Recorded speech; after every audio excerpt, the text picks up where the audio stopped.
Clear.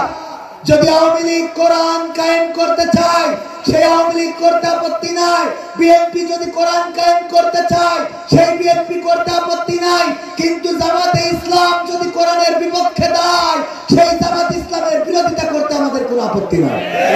ঠিক না বেঠে?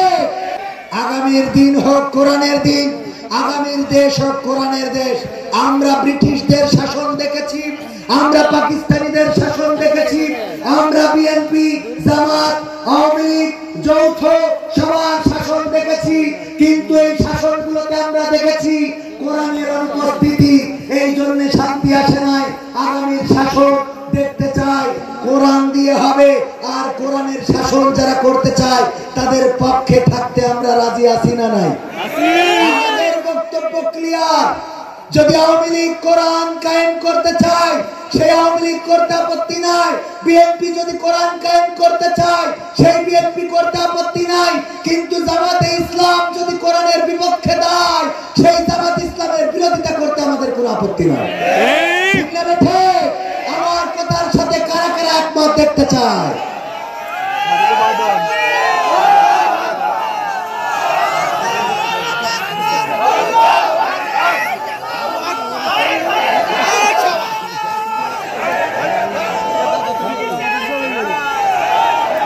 আমি কি একজন যুবক পাবো না?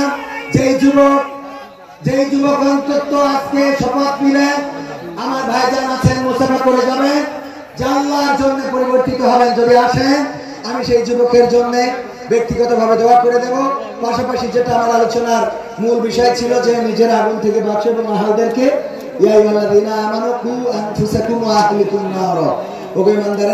নিজেদের রক্ষা করো এই আগুন থেকে এবং আহলদেরকে রক্ষা করো। রক্ষা করার জন্য আমি বলেছি তাদের হাতে কি তুলে দিতে হবে? কি তুলে দিতে হবে? সবাই বলেন কি তুলে দিতে বলেছি? কোরআন এবং আল্লাহ রাসূলের হাদিস, আল্লাহ রাসূলের সুন্নাহ এবং আল্লাহর দেওয়া কালামুল্লাহ এই কিতাব, এই দুটো যদি সন্তানের হাতে তুলে দিতে পারি তবে ওই সন্তান আমাদের জন্য নাজাতের ওসিলা হবে, ওরা আমাদের হেফাজতকারী হবে, নিজেরা বাঁচবো, সন্তানদেরকে বাঁচাতে সক্ষম হব। যদি কোনো যুবক না আসে এখানে আমার আলোচনা আপাতত ইতি টানছি, আগামীতে দেখা হওয়ার প্রত্যাশা রাখছি। কথার মধ্যে যদি কোনো ভুল বলে থাকি সেটা আমার অজ্ঞতা, আমার মূর্খতা, আল্লাহ যেন আমাকে ক্ষমা করেন। আর যদি ভালো কিছু বলে থাকি সকল প্রশংসা সেই মহান রবের। আমার বিশ্বাস ছিল যে আল্লাহর জন্য পরিবর্তিত হতে অনেক যুবক হয়তো চাইবে, কিন্তু একজনও পরিবর্তিত হতে চান না। এটা দুঃখজনক যে একটা মাহফিল যার দাঁড়িয়ে আছে হবে না, দাড়িওয়ালা ছাড়া, নামাজি ছাড়া, রোজাদার যে রোজা ঠিক মতো রাখতো না, নামাজ পড়ে মাঝে মাঝে, এরকম লাগবে। দাড়ি নাই, চুলের কাটিং, কুর্তা কাটিং দিয়ে রেখেছে, মানে ওইরকম না, এরকম আছে না? এরকম যেন আমাদের লাগবে। যে যুবক নিজেকে আল্লাহর পথে আল্লাহর জন্য তৈরি করে দিবে, পাবো কোনো যুবক? আনবেন কেউ? যদি না আসেন এইখানে আমার আলোচনা ইতি টানছি। আমার কথায় কষ্ট পেয়ে থাকলে ক্ষমা সুন্দর দৃষ্টিতে দেখবেন। আগামীতে দেখা হওয়ার প্রত্যাশা রাখছি। আমার মুহতারাম শ্রোতাভাজন ওস্তাদজি আব্দুল হাই মোহাম্মদ সাইফুল্লাহ ভাই, ওনার কাছে দোয়া চাচ্ছি। উনি অত্যন্ত আমাকে স্নেহ করেন, মহব্বত করেন।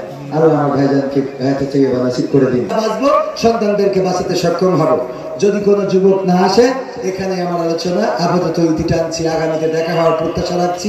কথার মধ্যে যদি কোনো ভুল বলে থাকি সেটা আমার অজ্ঞতা, আমার মূর্খতা, আল্লাহ যেন আমাকে ক্ষমা করেন। আর যদি ভালো কিছু বলে থাকি সকল প্রশংসা সেই মহান রবের। আমার বিশ্বাস ছিল যে আল্লাহর জন্য পরিবর্তিত হতে অনেক যুবক হয়তো চাইবে, কিন্তু একজনও পরিবর্তিত হতে চান না। এটা দুঃখজনক যে একটা মাহফিল যার দাঁড়িয়ে আছে হবে না, দাড়িওয়ালা ছাড়া, নামাজি ছাড়া, রোজাদার যে রোজা ঠিক মতো রাখতো না, নামাজ পড়ে মাঝে মাঝে, এরকম লাগবে। দাড়ি নাই, চুলের কাটিং, কুর্তা কাটিং দিয়ে রেখেছে, মানে ওইরকম না, এরকম আছে না? এরকম যেন আমাদের লাগবে। যে যুবক নিজেকে আল্লাহর পথে আল্লাহর জন্য তৈরি করে দিবে, পাবো কোনো যুবক? আনবেন কেউ? যদি না আসেন এইখানে আমার আলোচনা ইতি টানছি। আমার কথায় কষ্ট পেয়ে থাকলে ক্ষমা সুন্দর দৃষ্টিতে দেখবেন। আগামীতে দেখা হওয়ার প্রত্যাশা রাখছি। আমার মুহতারাম শ্রোতাভাজন ওস্তাদজি আব্দুল হাই মোহাম্মদ সাইফুল্লাহ ভাই, ওনার কাছে দোয়া চাচ্ছি। উনি অত্যন্ত আমাকে স্নেহ করেন, মহব্বত করেন। আরো আমার ভাইজানকে হায়াতে তৈয়বা নসিব করে দিন।